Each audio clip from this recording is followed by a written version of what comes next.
Social media पर ये तस्वीरें बहुत ज़्यादा वायरल हैं। योगी आदित्यनाथ की ये तस्वीर है जिसमें वो बच्चों को या तो ट्रॉफी दे रहे हैं या पैसा दे रहे हैं। इसको लेकर सोशल मीडिया पर लगातार लिखा जा रहा है। बच्चे का चप्पल पैर में देखिए कितनी सर्दी है, और सिर्फ एक इस तस्वीर का आप विश्लेषण कीजिए, आपको इन बच्चों की स्थिति पता चलेगी। पहले तो आप कल्पना कीजिए कि ये बच्चे किस समाज के होंगे। आप कल्पना कर सकते हैं? देश के सबसे बड़े राज्य के मुख्यमंत्री को इस पर शर्म आनी चाहिए कि उनके राज्य में पढ़ने की उम्र के बच्चे भीख मांग रहे हैं, जो कि गैरकानूनी भी और बेहद शर्मनाक भी। काश फोटो शूट करवाने की जगह मुख्यमंत्री अपने साथ चल रहे अफसरों को डांट लगाते कि पढ़ने की उम्र के बच्चे भीख कैसे मांग रहे हैं। पंकज चतुर्वेदी ने ये बयान लिखा है, और इसी तस्वीर को लेकर अखिलेश यादव ने तस्वीर तो शेयर नहीं की है, लेकिन लिखा है कि भिक्षा नहीं शिक्षा चाहिए। उनके समर्थक लिख रहे हैं कि अखिलेश यादव लैपटॉप देते थे, योगी आदित्यनाथ टॉफी दे रहे हैं। लेकिन सोचिए ये बच्चे किस समाज के होंगे। अयोध्या में जब जश्न होता है तो सुबह में तेल बटोरने वाले लोग कौन होते हैं? ये भीख मांगने वाले बच्चे कौन हैं? कहा जा रहा है कि इस यूपी में 7 लाख के करीब बच्चे स्कूल से बाहर हैं, ड्रॉप आउट हो रहा है, स्कूल बंद करने की बात हो रही है। सोचिए कुंभ का बजट लगभग बहुत ज़्यादा बजट है, 2500 करोड़ के आसपास का बजट बताया जा रहा है। तो सवाल है कि इस देश में किनके लिए सरकारी स्कूल भी बंद होते जा रहे हैं, किनको अशिक्षित रखा जा रहा है।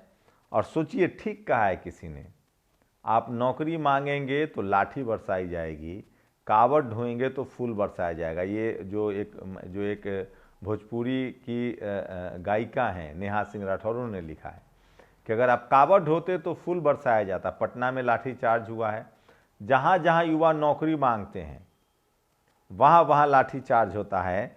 लेकिन अगर आप कावड़ ढोएंगे, आप पॉलिटिकल पार्टी के लिए टूल बनेंगे, तो आप पर फूलों की बारिश होगी। तो ये आज की सबसे ज़्यादा बड़ी खबर है जो सोशल मीडिया पर वायरल है। आप लोगों को क्या लगता है कि क्या ये इस पर बात होनी चाहिए या नहीं होनी चाहिए? दूसरी खबर है, सोचिए भारत सरकार पशु पक्षियों की गिनती करवा रही है। मैं ऐड देख रहा था कि जो आवारा पशु हैं, कुत्ते बिल्ली, सबकी गिनती होगी। लेकिन इस देश में SC ST की भी गिनती होती है, OBC की गिनती नहीं होगी, जाति जनगणना नहीं होगी। क्यों? क्योंकि इससे उनके पेट में दर्द हो जाएगा जिनकी संख्या कम है, और उनका वोट पता चल जाएगा, और जिनके वोट से सरकारें बनती हैं वो जान जाएंगे कि हम इतने ज़्यादा हैं। इस देश में सबसे ज़्यादा जनसंख्या OBC की है। 1952 के जनगणना के हिसाब से भी बहुत ज़्यादा जनसंख्या है। और मैं फिर कह रहा हूँ कि ये एक बहुत बड़ी चोरी है। और जब तक जाति जनगणना नहीं होती है, पहली जनगणना में लोगों ने बहुत उस समय जातिगत भेदभाव था, लोग अपनी जातियाँ छुपाते थे, रिजर्वेशन के फ़ायदा लोगों तक समझ में नहीं आता था। तो 1932 की जनगणना हुई, उसके बाद भी थोड़ी बहुत जनगणना SC ST की होती रही, लेकिन OBC की जनगणना नहीं हुई। 1932 की जनगणना, और ये मांग देश के आज़ादी के बाद से चल रहा है। और जनगणना सोचिए एक देश मेकिंग कार्यक्रम है। दुनिया के हर देश में जनगणना कराई जाती है ताकि वहाँ के बारे में पता चले, उसके बाद प्लानिंग बनाई जा सके। लेकिन भारत में जाति जनगणना नहीं हो रहा है, और सबसे ज़्यादा ब्राह्मण समाज के लोग इसका विरोध करते हैं, ये भी सच है। मनमोहन सिंह की सरकार में उस समय के जितने BJP में OBC नेता थे, चाहे वो गोपीनाथ मुंडे हो, चाहे बिहार से यादव जी हों, सब लोगों ने डंके की चोट पर सरकार से मांग की, और मनमोहन सिंह तैयार हो गए। लेकिन उस समय के कांग्रेस के 3 ब्राह्मण मंत्री P चिदम्बरम, प्रणब मुखर्जी और कपिल सिब्बल ने इसको ठंडे बस्ते में डाल दिया।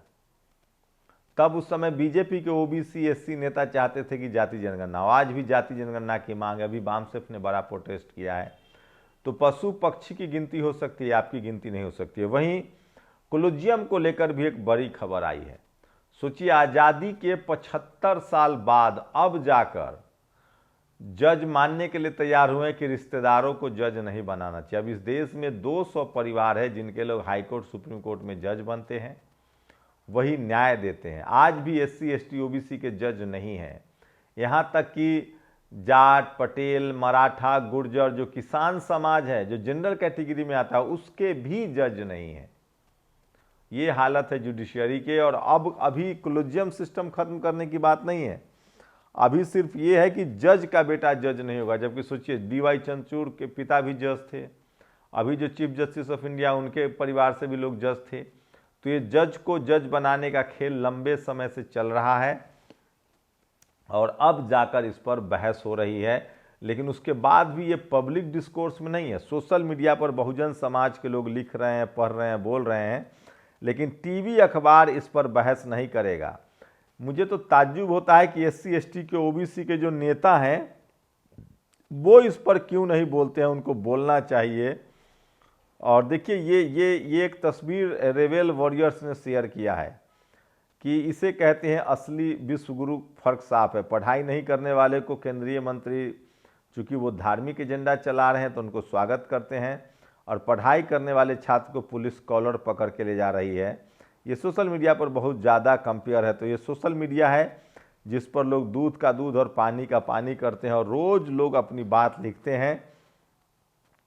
और सोशल मीडिया ने वैकल्पिक मीडिया को मजबूत किया है और इस वजह से अब तमाम लोग अपनी बातें लिख रहे हैं। इसलिए राजेंद्र प्रसाद सिंह कहते हैं कि सोशल मीडिया ही सच्चा मीडिया है, सोशल मीडिया ही बहुजन मीडिया है, और जब तक आप नहीं लिखेंगे तब तक ये सब चलता रहेगा। और आज देश में तमाम बड़ी खबरें, एससी एसटी ओबीसी से जुड़ी खबरें जो हैं वो सोशल मीडिया की वजह से ही हम लोग तक पहुंच पाती है। तो सोचिए, अब जाकर ये कहा जा रहा, अभी इसका कोई प्रूफ नहीं दिया गया, अभी कहा जा रहा है कि भैया हम नौकरियां नहीं देंगे, नौकरी नहीं देंगे उन जजों को जिनके परिवार में कोई ऑलरेडी जज हैं। ये कहा जा रहा है, देखते हैं इस पर भी अमल होता है कि नहीं। लेकिन एक बड़ा नेक्सस है चाचा भतीजा, ये जो अंकल सिंड्रोम इसको बोलते हैं, अपने चाचा, फूफा, ताऊ, भतीजा, जिसको चाहो उसको जज बना दो। आपको बता दें कि हाई कोर्ट में जज की भर्ती के लिए एग्ज़ाम नहीं देना होता है। आप अगर वकील हैं तो आपके सीधे जज बना दिया जाएगा।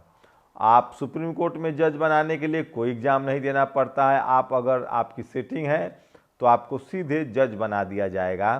और कोलिजियम तय करता है, जिसमें चीफ जस्टिस ऑफ इंडिया भी होते हैं और 2-3 जज होते हैं, वो तय करते हैं कि आपको जज बना दिया जाए, और इसी को कोलिजियम सिस्टम कहते हैं। तो सोचिए कि ये सारे चाचा, फूफा, मामा, काका, ताऊ को जज बनाया जाता था। अब जाकर कोलिजियम का कहना है कि रिश्तेदारों को जज नहीं बनाना चाहिए। लेकिन सोचिए, रिश्तेदारी से भी ज़्यादा खतरनाक है कि वहाँ एससी एसटी ओबीसी की एंट्री ही नहीं है। ये सबसे बड़ी खबर है जो सोशल मीडिया पर वायरल है।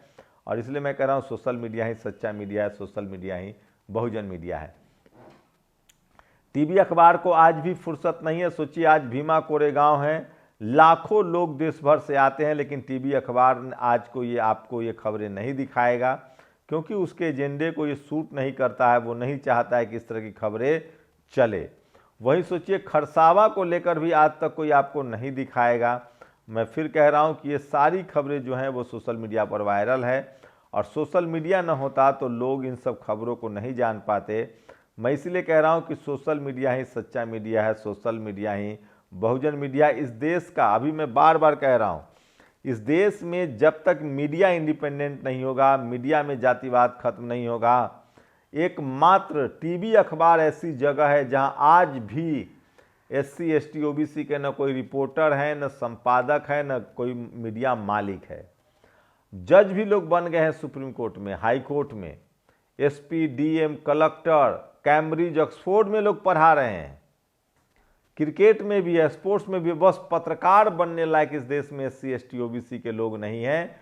तो जातिवाद का जो सबसे अभेद किला है वो मीडिया है, और मीडिया की वजह से ही इस देश के तमाम बहुजन समाज के संवैधानिक अधिकारों की कोई बात नहीं होती है, आपके बारे में कोई बात नहीं की जाती है। और इसलिए मैं कह रहा हूं कि सोशल मीडिया ही सच्चा मीडिया है, सोशल मीडिया ही बहुजन मीडिया है।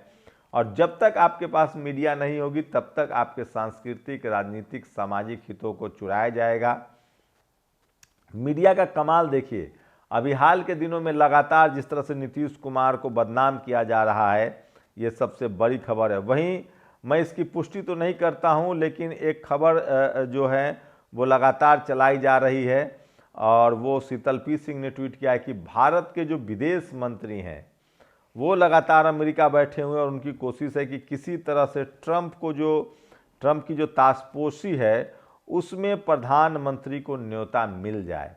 खबर है कि चीन के राष्ट्रपति को न्योता दिया था, लेकिन उन्होंने इनकार कर दिया है, और भारत के तरफ से कोशिश है कि भारत के प्रधानमंत्री को ये न्योता मिल जाए, और इसके लिए लगातार वहाँ विदेश मंत्री जो हैं वो पैर जमाए हुए हैं। तो इस तरह की तमाम जो खबरें हैं, सरकार से सवाल पूछने वाली खबर, वो सब सोशल मीडिया पर की वजह से ही आज हम लोग जान पा रहे हैं। इसलिए मैं कह रहा हूँ सोशल मीडिया ही सच्चा मीडिया है, सोशल मीडिया ही बहुजन मीडिया है, और आप किसी भी कीमत पर मत देखिए टीवी अखबार और सोचिए शुभम शुक्ला है, ये लिख रहा है गद्दार, 1 जनवरी को घोषित किया जाए गद्दार दिवस।